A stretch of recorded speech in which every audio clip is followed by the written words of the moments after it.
Hello everyone, welcome back to Ajith movie మోటీస్ YouTube channel. నేను ఈ వీడియోలో రీసెంట్గా హిందీలో రిలీజ్ అయిన సిస్టర్ మిడ్ నైట్ అనే మూవీని ఎక్స్ప్లెయిన్ చేయబోతున్నాను. ఈ మూవీ చాలా డిఫరెంట్గా ఉంటుంది. ఇందులో హీరోయిన్ క్యారెక్టర్ చాలా రియలిస్టిక్ గాను రియాలిటీకి దగ్గరగాను ఉంటుంది. ఏంటి ఇలా కూడా జరుగుతుందా, ఇలా కూడా ఒక ఉమెన్ బిహేవ్ చేస్తుందా అనేలాగా ఉంటుంది. వన్ లైనర్ ఏంటంటే, ఎన్నో ఆశలతో ఈ మూవీలో హీరోయిన్ అయినటువంటి ఉమా గోపాల్ అనే ఒక వ్యక్తిని పెళ్లి చేసుకుంటుంది. పెళ్లి చేసుకున్న తర్వాత పాప మా అమ్మాయి బేసిక్ నీడ్స్ కూడా తీర్చలేకపోతాడు గోపాల్. తర్వాత ఏం జరిగింది, వాటి వల్ల ఎలాంటి ప్రాబ్లమ్స్ వచ్చింది, ఇదంతా తెలుసుకోవాలంటే మూవీ చూడాల్సిందే. ఇంకా ఏ మాత్రం లేట్ చేయకుండా నేనైతే షార్ట్ అండ్ స్వీట్ గా మూవీని ఎక్స్ప్లెయిన్ చేస్తాను. అంతకంటే ముందు మీకు ఏం చేయాలో తెలుసు కదండి, చిన్న లైక్ అండ్ స్మైల్ తో వీడియోని స్టార్ట్ చేసేయండి. మూవీ ఓపెన్ అవగానే సిస్టర్ మిడ్ నైట్ అనే టైటిల్ కార్డ్తో కట్ చేస్తే ట్రైన్లో ఉమా అండ్ గోపాల్ ఇప్పుడు వీళ్ళిద్దరూ పెళ్లి చేసుకుని వాళ్ళ సొంత ఊర్లో నుంచి ఒక చిన్న సిటీలోకి వెళ్ళి బ్రతకాలని ట్రైన్లో వెళ్తూ ఉంటారు. పెళ్లి కాకముందే గోకులు ఉండడానికి చూసి పెట్టిన ఇంట్లోకి ఉమా అండ్ గోకుల్ వచ్చిన తర్వాత ఇద్దరు కూర్చుంటారు. కానీ ఒకరితో ఒకరు అస్సలు మాట్లాడుకోరు. కొంతసేపటికి ఏం చేయాలో తెలియక డ్రెస్ చేంజ్ చేసుకుందామని ఉమా డ్రెస్ చేంజ్ చేసుకుంటూ ఉంటే గోకుల్ ఏంటండి ఇక్కడ డ్రెస్ చేంజ్ చేసుకుంటున్నారు, నేను బయటికి వెళ్తానని గట్టిగా అరిచి వెళ్ళిపోతూ ఉన్నాడు. దాంతో ఉమా ఏంటి ఇలా ఉన్నాడు, నేను అతని భార్యనే కదా, కనీసం డ్రెస్ చేంజ్ చేసుకుంటే కూడా ఇలా సిగ్గుపడుతున్నాడు ఏంటనే. తర్వాత గోకుల్ ఉమాతో నేను ఇప్పుడు బట్టలు చేంజ్ చేసుకోవాలి, నువ్వు బయటికి వెళ్ళని ఉమాని బయటికి పంపించేస్తాడు. ఉమాకి స్మోకింగ్ అలవాటు ఉంటుంది. బయట కూర్చొని సిగరెట్ తాగుతూ వీడేంటి మరి ఇలా ఉన్నాడని లోపల అనుకుని ఏమండి బట్టలు మార్చేసుకున్నారా అని లోపలికి వెళ్ళి పడుకుంటుంది. ఈ రోజు వీళ్ళిద్దరికి శోభనం. కానీ గోకుల్ ఉమాకి పెద్దగా ఏం జరగదు. గోకుల్ అసలు ఉమాతో మాట్లాడు. వీడేంటి ఈ రోజు మొదటి రాత్రి అని తెలిసినా కూడా ఇలా పడుకుంటున్నాడని ఉమా కొంచెం బాధతో ఇంటి నుంచి బయటకు వచ్చి ఆ ఏరియా మొత్తం చూస్తుంది. ఇంతకు ముందు ఇలాంటి ఏరియాకి ఉమా ఎప్పుడు వచ్చిండదు, first time. So as usual అంతా స్ట్రేంజర్ గా అనిపిస్తుంది. అక్కడున్న మనుషులు, అక్కడ బిల్డింగ్లు, ఇదంతా. కొంతసేపు బయటే ఉండి మొత్తం అబ్జర్వ్ చేసి లోపలికి వెళ్ళి మళ్ళీ తన భర్త గోకుల్ పక్కనే పడుకుంటుంది. మార్నింగ్ అవుతుంది.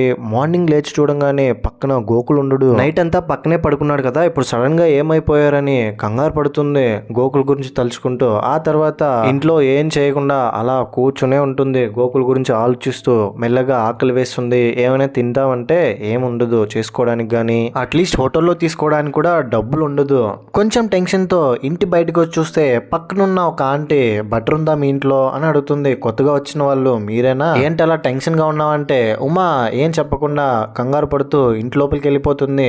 ఈవినింగ్ వరకు వెయిట్ చేస్తుంది గోకుల్ కోసం. ఎంత వెయిట్ చేసినా గోకుల్ ఇంటికి రాడు. ఆల్మోస్ట్ ఇంకా పడుకునే సమయానికి డోర్ దగ్గర వచ్చి గోకుల్ డోర్ బెల్ కొడతాడు. ఓపెన్ చేసి చూస్తే స్పృహ తప్పి కింద పడిపోతాడు. అప్పటికే గోకుల్ బాగా మందు తాగింటాడు. గోకుల్ ప్యాంట్ జాబ్ లో ఏదైనా డబ్బులు ఉందని చూసి డబ్బులు తీసుకొని బయటికి వెళ్ళి ఫుడ్ ని కొనుక్కోవడానికి ప్రయత్నిస్తే అప్పటికి ఎక్కువ లేట్ అయిపోవడంతో, అన్ టైం కావడంతో ఫుడ్ దొరకదు. దాంతో ఒక బిస్కెట్ ప్యాకెట్ తీసుకొచ్చి ఆ బిస్కెట్ ని తింటూ నైట్ అంతా గోకుల్ ని చూస్తూ ఉండిపోతుంది. మార్నింగ్ గోకుల్ నిద్రలో నుంచి లేవగానే ఉమా బ్రష్ చేస్తూ నిన్నంతా ఎక్కడికి పోయావు, పెళ్లి చేసుకుని తీసుకొచ్చిన మొదటి రోజే ఇలా నాతో చెప్పకుండా కనీసం నాతో ఒక రూపాయి కూడా డబ్బులు ఇవ్వకుండా వెళ్ళిపోతే నేను ఆకలితో ఉండాలి కదా, నా పరిస్థితి ఏంటని కొంచెమైనా ఆలోచించావా, ఇదేనా నాకు నువ్వు ఇచ్చే వెల్కమ్ అని గోకుల్ని బాగా తిడుతుంది. అన్ని మాట్లాడినా గోకుల్ ఏం మాట్లాడకుండా సైలెంట్ గా ఉంటాడు. నెక్స్ట్ డే మార్నింగ్ లేచి పనికి వెళ్తూ ఉంటే ఉమా చేతిలో కొంత డబ్బు పెట్టి వెళ్ళిపోతాడు. ఉమా ఆ తర్వాత గోకుల్ వెళ్ళిపోయిన తర్వాత బయట మార్కెట్ కి వెళ్ళి ఇంటికి కావాల్సిన గ్రాసరీస్ అండ్ వెజిటేబుల్స్ తీసుకొస్తుంది. అన్నీ ఉంటుంది కానీ కట్ చేయడానికి కత్తి ఉండదు. దాంతో ఇంటి పక్కన ఉన్న ఆంటీ దగ్గరికి వెళ్ళి ఇందాక మీరు బటర్ అడిగారు కదా, నేను బటర్ ఇస్తాను, మీరు నాకు కోసుకోవడానికి కత్తి ఇవ్వండి అని కత్తిని అడిగితే అక్కడున్న ఆంటీ ఇంత పెద్ద కత్తి లేదా ఇంకా చిన్నది కావాలా అని పెద్ద కత్తిస్తుంది కట్ చేసుకోవడానికి. వెంటనే దాన్ని తీసుకుని ఉమా వెళ్ళి వెజిటేబుల్స్ కట్ చేసి గోధుమ పిండి కలపడానికి ట్రై చేస్తే తన వల్ల అవ్వట్లేదు. సరిగ్గా అప్పుడే గోకుల్ అక్కడికి వస్తాడు. నా వల్ల వంట చేయడానికి కుదరట్లేదండి, నేను మార్నింగ్ నుంచి ఎంత ట్రై చేసినా నాకు వంట రావట్లేదు అని అంటే గోకుల్ సర్లే ఏం కాదు అని చెప్తాడు. ఆ తర్వాత అలాగే పడుకుంటారు ఇద్దరు. ఇప్పుడు కూడా ఉమా గోకుల్ని అప్రోచ్ అవ్వడానికి ట్రై చేస్తుంది కానీ గోకుల్ పట్టించుకోడు. రోజు లాగానే ఆ రోజు కూడా లేచి నీకు వంట రాదన్నావు కదా, ఎలా చేయాలో నేను నేర్పిస్తాను, పలానా రోజు పలానా వంట చేయాలి, పలానాలాగా చేయాలని చాక్ పీస్లో రాసి యథావిధిగా పనికి వెళ్ళిపోతాడు. ఆ తర్వాత ఎలాగోలాగా ఎంత ట్రై చేసినా కూడా ఉమాకి వంట రాకపోవడంతో పక్కింట్లో ఉన్న ఆంటీ దగ్గరికి వెళ్ళి నాకు ఏమండి వంట నేర్పిస్తారా అంటే బేసిక్గా ఒక చిన్న డిష్ నేర్పిస్తుంది. సేమ్ ఆ పక్కింటి ఆంటీ చెప్పినట్టుగానే డిష్ ప్రిపేర్ చేయడంతో చాలా బాగా వస్తుంది. గోకుల్ వచ్చి తిని ఉమాని మెచ్చుకుంటాడు. పర్లేదు మొదటిసారి చేసినా చాలా బాగా చేసామని. ఇప్పుడు కూడా పడుకోవడమే. ఉమాతో గోకుల్ అస్సలు మాట్లాడట్లేదు, కనీసం టచ్ కూడా చేయట్లేదు. రోజు ఇలాగే గడుస్తూ ఉంటుంది. నెక్స్ట్ డే మార్నింగ్ ఉమా పక్కింటి ఆంటీ దగ్గరికి వెళ్ళి నాకు ఇంకా వంటలు నేర్పించాను అంటే నేర్పించడం కుదరదు, నేను బేసిక్గా నేర్పించాను అంతే, వంటలో బేసిక్స్ మాత్రమే నేను నేర్పిస్తాను, మిగతాదంతా ఆటోమేటిక్గా నువ్వే నేర్చుకోవాలి అని చెప్తుంది ఉమాతో. ఆ తర్వాత ఆ రోజు సాయంత్రం కూడా గోకుల్ మందు తాగి రావడంతో వామిట్ చేస్తాడు. ఉమా కోపం వచ్చి నువ్వేం చేస్తున్నావో కొంచెమైనా అర్థమవుతుందా, కనీసం నన్ను ఇన్ని రోజుల్లో ఒకసారైనా బయటికి తీసుకెళ్ళా, నన్ను ఎక్కడికైనా బయటికి తీసుకెళ్ళానంటే గోకుల్ నా ఫ్రెండ్స్ కొంతమంది బీచ్కి వెళ్తారు, నేను కూడా నిన్ను అక్కడ తీసుకెళ్తానని ఉమాని బీచ్కి బస్లో తీసుకెళ్తాడు. అయినా కూడా కనీసం అప్పుడైనా గోకుల్ ఉమాతో మాట్లాడతాడా, సరిగ్గా ప్రేమగా ఉంటాడా అని చూస్తే ఏం మాట్లాడకుండా సైలెంట్గా ఉంటున్నాడు. ఉమా చాలా ఫీల్ అవుతూ ఉంటుంది, ఏం మాట్లాడట్లేదేంటి, కొంచెం కూడా అడ్వెంచరస్ ఎంటర్టైన్మెంట్ లవ్ ఇలాంటివి ఏమి నా లైఫ్లో లేదేంటి అని బాధపడుతూ ఉంటుంది. పక్కనే గోకుల్ ఉన్నా కూడా చాలా ఒంటరిగా ఫీల్ అవుతుంది. ఇంటికి రాగానే పడుకుంటుంది. రోజులాగానే నెక్స్ట్ డే మార్నింగ్ గోకుల్ పనికి వెళ్ళిపోతాడు, ఏం మాట్లాడకుండా. ఇలా రిపీటెడ్గా జరుగుతూనే ఉంటుంది. గోకుల్ అలా బిహేవ్ చేయడానికి కారణం ఏంటంటే అతనికి కొంచెం షై ఎక్కువ అండ్ చిన్నప్పటి నుంచి అమ్మాయిలకి దూరంగా పెరగడం, అమ్మాయిలతో ఎప్పుడు మాట్లాడలేకపోవడం, ఇలాంటి కొన్ని కారణాల వల్ల ఇప్పుడు ఉమాతో అలా బిహేవ్ చేస్తుంటాడు. ఉమా వాళ్ళ ఇంట్లో ఒక ఆచారం ఉంటుంది, కొత్తగా పెళ్ళైన అమ్మాయి గాజులు వేసుకోవాలి, అది కూడా చేతుల నిండా. ఇప్పుడు కూడా ఉమా గాజులు వేసుకుంటుంటే పక్కనున్న వాళ్ళు, ఇంటి పక్కన ఉన్న వాళ్ళు రోడ్డు మీద ఉమాని చూసేవాళ్ళు, ఏంటి ఈమె ఇన్ని గాజులు వేసుకుందా అని అలా ఆశ్చర్యంగా చూస్తూ ఉంటారు. రోజు రోజుకి మెల్లగా ఉమా డిప్రెషన్లోకి వెళ్ళిపోతుంది. ఇంటి బయటే, ఇంటి ఎదురుగా చిన్న చిన్న మొక్కల కుండీలు కనిపిస్తే వాటిని తీసుకొచ్చి ఇంట్లో పెట్టుకొని వాటితో మాట్లాడుతున్నట్టు ఫీల్ అవుతుంది. కనీసం మీరైనా నాతో మాట్లాడండి అని. గోకుల్ పనికి వెళ్ళిపోయిన తర్వాత ఇంట్లో ఉండి ఏం చేయాలో అర్థం కాక ఫుల్ డిప్రెస్ అయిపోయి అలా బయటికి వెళ్ళొద్దామని ఇంటి నుంచి బయటకు వస్తుంది. ట్రైన్లో వస్తుంది, ఒక ఆఫీస్ కనిపిస్తుంది, అక్కడికి వెళ్ళి ఏదైనా జాబ్ ఏమైనా దొరుకుతుందా అని అడిగితే అక్కడున్న వాళ్ళు ఉమా సిచ్యువేషన్ అర్థం చేసుకుని ఇక్కడ క్లీనింగ్ జాబ్ ఉంది, ఇక్కడ క్లీనర్గా ఉండడం నీకు ఓకేనా అని అంటే నాకు పని ఇస్తే చాలు నేను ఏదైనా చేస్తానని ఉమా అక్కడే మొత్తం క్లీన్ చేస్తుంది. ఈవినింగ్ అవగానే లేట్ అయిపోవడంతో అదే ఆఫీస్లో ఉండే ఒక వయసు అయిపోయిన పెద్దయినా సైకిల్లో డ్రాప్ చేస్తానని ఉమాని ఇంటి దగ్గర తీసుకొచ్చి డ్రాప్ చేస్తాడు. ఉమా లైఫ్లో ఏమేం జరుగుతుందో మొత్తం పక్కింటి ఆంటీతో షేర్ చేసుకుంటుంది. ఈ విధంగా నా లైఫ్లో హ్యాపీనెస్ కానీ ఎంజాయ్మెంట్ కానీ అడ్వెంచరస్ కానీ ఇలాంటిది ఏదీ లేదు, ఇంతేనేమో ఈ జీవితం అని అనుకుంటుంది.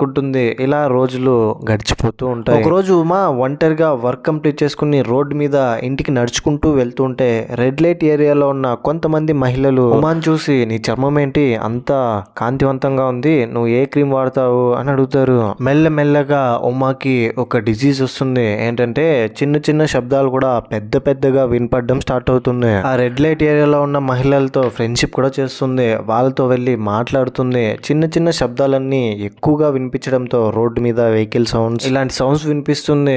దాంతో ఒక క్లాత్ ను కప్పుకొని నడుచుకుంటూ వెళ్తుంది. ఆ క్లాత్ ను చూసి మిగతా అమ్మాయిలందరూ ఏంటమ్మాయి ఇంత ఎండలో కూడా నీకు చెల్లేస్తుందా అని అందరూ ఎట్టకారంగా మాట్లాడతారు. ఉమాని చూసి, తన అవతారాన్ని చూసి. రోజుకి ఉమా అబ్నార్మల్ గా బిహేవ్ చేస్తుంది. డాక్టర్ దగ్గరికి వెళ్తే డాక్టర్ ఉమా కండిషన్ చూసి చెవులను చెక్ చేసి వీలైనంత వరకు కొద్ది రోజులు రెస్ట్ తీసుకోవడానికి ప్రయత్నించండి, చాలా టైర్డ్గా ఉన్నారు, ఇంకా మీకు పీస్ ఆఫ్ మైండ్ కూడా చాలా అవసరం ఇలాంటి టైంలో అని అంటాడు. కొన్ని ట్యాబ్లెట్స్ ఇస్తాడు.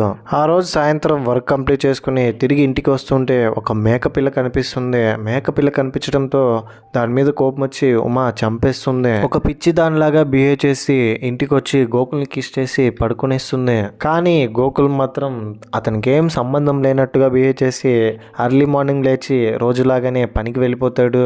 తిరిగి ఉమా వర్క్కి వెళ్ళడానికంటే ఇంతకు ముందు రోజు ఒక మేకని చంపేసి ఉంటుంది కదా, ఆ ప్లేస్కి వెళ్ళి అబ్జర్వ్ చేస్తూ ఉంటుంది. మొత్తం ఇంటి బయట కూర్చుంటే మేకలంతా వచ్చి ఒకేసారి ఉమా మీద అటాక్ చేసినట్టు ఫీల్ అవుతుంది. హెల్యూసినేషన్ క్రియేట్ అవుతుంది తనకి. చిన్న చిన్న శబ్దాలు కూడా ఎక్కువగా వినిపించడంతో పక్షుల సౌండ్లు, కాకులు అరుస్తూ ఉండే సౌండ్లంతా ఫుల్ తనని డిస్టర్బ్ చేయడంతో పావురాల్ని, పక్షుల్ని వీటన్నిటిని చంపేసి ఇంట్లో పెట్టేస్తుంది. ఒకరోజు గోకుల్ ఉమాతో ఏంటి మన ఇంట్లో ఏదో బ్యాడ్ స్మెల్ వస్తుంది అంటే కింద పావురాల్ని చంపి దాచిపెట్టిన విషయం గోకుల్కి తెలియకూడదని అందరింట్లోనూ వస్తుంది. ఈ ఏరియాలోనే ఈ స్మెల్ ఇంకేం లేదండి అని చెప్పి గోకుల్ని పంపించేస్తుంది. ఉమా దగ్గరికి పక్షులన్నీ వచ్చి ఉమాని అటాక్ చేసినట్టు, ఉమాని డిస్టర్బ్ చేస్తున్నట్టుగా హెల్యూసినేషన్ క్రియేట్ అవుతుంది. మళ్ళీ ఏమైందో ఏమో తెలియదు కానీ ఒకరోజు గోకుల్తో ఉమా బాగా కోపడి పెళ్ళైనప్పటి నుంచి నన్ను ఇంతవరకు ఎక్కడికి తీసుకెళ్ళలేదు, కనీసం సినిమాకైనా తీసుకెళ్ళొచ్చు కదా అంటే, సరే నా ఫ్రెండ్ కొత్తగా పెళ్లి చేసుకున్నారు, వాళ్ళు కూడా బీచ్కి వస్తున్నారంట, మనం కూడా వెళ్దామని గోకుల్ ఉమాని బీచ్కి తీసుకెళ్తాడు. అక్కడికి వెళ్ళినా కూడా same as it is Gokul ఉమాతో మాట్లాడు. బీచ్ లో సముద్రపు ఒడ్డున ఉన్నా కూడా ఉమా ఇంట్లో ఒంటరిగా ఉన్నట్టే ఫీల్ అవుతుంది. ఇంకా అక్కడ నుంచి ఇంటికి వెళ్తూ వెళ్తూ అసలు నువ్వేం చేస్తున్నావో కనీసం నీకైనా అర్థమవుతుందా, అసలు నేను నీ భార్యననే విషయం నీకు గుర్తుందా లేదా మర్చిపోయావా అంటే, మనం ఫ్రెండ్స్ కదా అని గోకుల్ ఉమాతో అంటాడు. ఏంటి ఫ్రెండ్సా? ఓ అలాగా, సరే అయితే ఫ్రెండ్స్ లాగానే ఉందామని గోకుల్ని హగ్ చేసుకోనొచ్చా అంటే గోకుల్ ఓకే చెప్తాడు. ఇద్దరు హగ్ చేసుకుంటారు. ఫ్రెండ్స్ కూడా ఇలా హగ్ చేసుకోవచ్చేమో అని. ఆ తర్వాత ఇంకా అక్కడ నుంచి ట్రైన్లో ఇంటికి వస్తూ ఉంటే ఉమా ఒక దాన్ని చూసి నాకు అది కొనివ్వండి అని అంటే, సరే అంతే కదా తీసుకొచ్చి ఇస్తానని తీసుకెళ్ళి తిరిగి ట్రైన్ దగ్గరికి వస్తుంటే ట్రైన్ మూవ్ అయిపోతుంది. వెంటనే ఉమా కనిపించడంతో ఇదిగో నువ్వు అడిగిందని దాన్ని ఇచ్చిన తర్వాత ఉమా గోకుల్ మీద కోపడి, నువ్వంటే నాకు చాలా ఇష్టం, నేను కూడా నీకంటే ఇష్టం అని నాకు అర్థమైంది, కానీ నువ్వు ఒక పిచ్చోడు, ఎలా చూపించాలో నీకు అర్థం కావట్లేదు, అయినా ఇలా నీ ప్రేమ మొత్తం లోపలే దాచుకుంటే ఎవరికి తెలుస్తుందని ఉమా కోపడి ఈసారి ఎలాగోలాగా ఉమానే అప్రోచ్ అయ్యి గోకుల్ ఉమా వీళ్ళిద్దరూ ఫిజికల్గా కలిసి ఉంటారు. ఉమా చాలా హ్యాపీగా ఫీల్ అవుతుంది. మార్నింగ్ లేవగానే పక్షులంతా వచ్చి ఉమాని డిస్టర్బ్ చేసినప్పటికీ ఉమా పెద్దగా డిస్టర్బ్ అయినట్టు ఫీల్ అవ్వదు. పడుకునున్న గోకుల్ని నిద్రలో నుంచి లేపిస్తే అతను నిద్ర లేవట్లేదు. ఇక్కడ రివీల్ అయ్యే ట్విస్ట్ ఏంటంటే గోకుల్ నిన్న రాత్రి ఉమాతో ఫిజికల్గా కలిసినప్పుడే చనిపోయి ఉంటాడు. ఈ విషయం ఉమాకు అర్థమయ్యి బయటికి ఎక్కడ తెలుస్తుందేమో అని ఇంట్లోనే శవాన్ని దాచిపెట్టి 2 రోజులైనా స్మెల్ రాకుండా అగరబత్తులు అంటించి లైట్స్ వేసి పూల దండలేసి అలా చూస్తూ ఉంటుంది. లైట్స్ ఎందుకు వేసి ఉంటుందంటే కళ్ళు క్లోజ్ అవ్వకుండా ఉండాలని కళ్ళను తెరుస్తూనే ఉంటుంది. సడన్ గా కొన్ని మేకలు ఉమా దగ్గరకు వచ్చి ఉమాని డిస్టర్బ్ చేసినట్టు తనకు అనిపించడంతో ఆ మేకలను తీసుకెళ్లి బయట వదిలేద్దామని వెళ్తుంది. ఇదంతా తన హెల్యూసినేషన్ మాత్రమే. ఈ గ్యాప్ లో పక్కింట్లో ఉన్న ఆంటీ డౌట్ వచ్చి ఇంటి లోపలికి వెళ్ళి చూస్తే గోకుల్ని చూసి భయపడిపోతుంది. గట్టిగా అరిచేస్తుంది, నువ్వు మంత్రగత్తెనా, ఇలాంటి పనులు చేస్తావా అని ఏడుస్తూ. ఈ విషయం వెంటనే బయట అందరికీ చెప్తానంటే ఉమా భయపడి చేతితో ఉన్న ఒక వస్తువుతో పక్కింటి ఆంటీ మీద అటాక్ చేయడంతో తను అక్కడే చనిపోతుంది. తన శవాన్ని కూడా అక్కడే పెట్టేస్తుంది, బయటికి ఎవరికి తెలియనీయకుండా ఒక బ్యాగ్ లో తీసుకెళ్లి దూరంగా పడేస్తుంది ఆంటీ శవాన్ని. ఆ తర్వాత ఎలాగోలాగా తన భర్త గోకుల్ కి అంత్యక్రియలు పూర్తి చేయాలని బాడీని తను వర్క్ చేసే ఆఫీస్ లో ఒక అతని హెల్ప్ తీసుకుని ఫైనల్ గా అంత్యక్రియలు పూర్తి చేస్తుంది. కాలిన శవం నుంచి వచ్చిన బూడిదను ఒక సన్యాసి వచ్చి ఉమా ఫేస్ కి రాస్తాడు. అక్కడ నుంచి ఫుల్ బాధ డిప్రెషన్ తో తను ఏం చేస్తుందో తనకే అర్థం కాకుండా రోడ్డు మీద నడుచుకుంటూ వెళ్తుంటే స్పృహ తప్పి కింద పడిపోవడంతో కొంతమంది పక్కనే ఆశ్రమం వాళ్ళు చూసి ఉమాని తీసుకెళ్లి ఉమాకి ట్రీట్మెంట్ చేసి తనని మామూలు మంచిగా చేయడానికి ప్రయత్నిస్తారు. అక్కడ నుంచి నయం అయిపోయిన తర్వాత గాయాలు తిరిగి తను ఉంటున్న ఇంటికే వెళ్ళిపోదామని ఉమా వెళ్ళిపోతుంటే ఇంటి పక్కనున్న ఆ ఏరియా వాళ్ళందరూ ఉమా ఉంటున్న ఇంటిని తగలబెట్టేస్తున్నారు. ఉమా ఒక మంత్రగత్త మన జీవితాలన్నీ నాశనం చేయడానికి ఇక్కడికి వచ్చిందని. చివరికి ఉమా అక్కడికి వెళ్ళిన తర్వాత అక్కడున్న వాళ్ళందరూ ఉమా మీద అటాక్ చేస్తారు, ఉమాని చంపేయడానికి ప్రయత్నిస్తారు. అయితే ఇంతకు ముందు అదేనండి వంట ఎలా చేయాలో నేర్పించుంటుంది కదా ఆమె ఉమా సిచ్యువేషన్ అర్థం చేసుకుని వాళ్ళందరితో పోరాడి మరి ఒక జీప్ తీసుకొచ్చి ఉమాని సేవ్ చేస్తుంది. దాంతో ఉమా ఏరియా నుంచే దూరంగా వెళ్ళిపోతుంది. ఇంతటితో మూవీ కూడా ఎండ్ అయిపోతుంది. చాలా డిఫరెంట్ మూవీ. ఒక మనిషి అన్న తర్వాత వాడి లైఫ్ లో entertainment, happiness, adventureness, love and affection, caring, relationship లాంటివి ఖచ్చితంగా ఉండాలి అందరి లైఫ్ లో. ఇవన్నీ మన లైఫ్ లో దొరకకపోతే ఉమ్మాలాగానే అయ్యే ఛాన్సెస్ ఉందని ఈ మూవీ టీం మెసేజ్ ఇచ్చినట్టున్నారు. అందరికీ ఇలా జరగదు, కొంతమందికి మాత్రమే ఇలా. సర్లేండి, ఏదో ఒక డిఫరెంట్ ఎక్స్పీరియన్స్ ని ఇస్తుంది ఈ మూవీ.